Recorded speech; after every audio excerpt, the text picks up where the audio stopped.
Hello, Inside Out, Disgust. So, ayan. For today's video, gagawin natin ay si Disgust. So, ayan, nag-sketch na ako. Ay, may nakalimutan pala ako. Introduce myself. Anyway, it's me, Maymay, your makeup artist, and body, face paint, self-taught artist. So, ayan, nag-sketch na ako ng kanyang damit.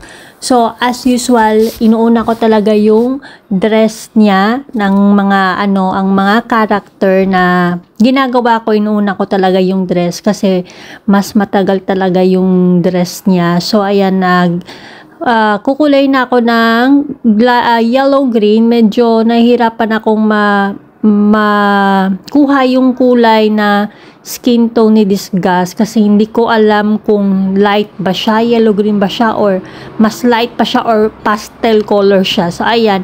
After ko maglagay ng water-based na face paint, as usual, nilalagyan ko siya ng pulbo para maset na yung color. Then, do-drawing na ako ng kanyang details sa kanyang dress, which is hindi ko alam kung bulaklak ba yan, or starfish ba yan na tabingi, basta ganun.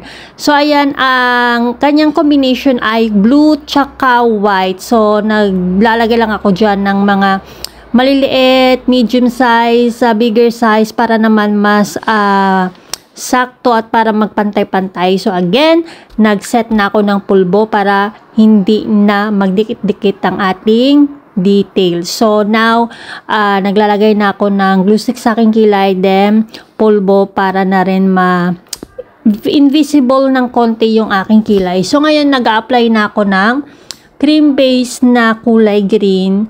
So, as usual, medyo light siya, pero papatungan ko siya later ng yellow-green, tapos minimix ko yung color para ma-achieve ko yung kulay ni Disgust.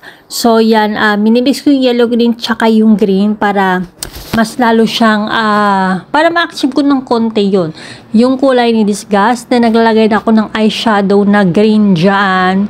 So, ang kulang ko lang dito is ang eyelashes kasi 'di ba ano ba yan, ang ingay naman. So, ang kulang ko lang dito is eyelash kasi wala akong eyelashes. Nakalimutan ko may eyelashes pala si Disgust na 3 hibla lang at napakahaba. So, yun, nakalimutan ko. Then, ito na yung aking final look. Naglagay na ako ng wig dyan. So, yung wig ko is parang olive green. Wala kasi ako ibang green. So, yan na lang ginamit ko. Then, naglagay na ako ng kanyang violet na handkerchief dyan sa kanyang legs. So, ayan na yun, guys. At medyo na-achieve ko naman ng konti ang look ni Disgust. So, ito na ang kanyang final look. I hope you like this video. Bye!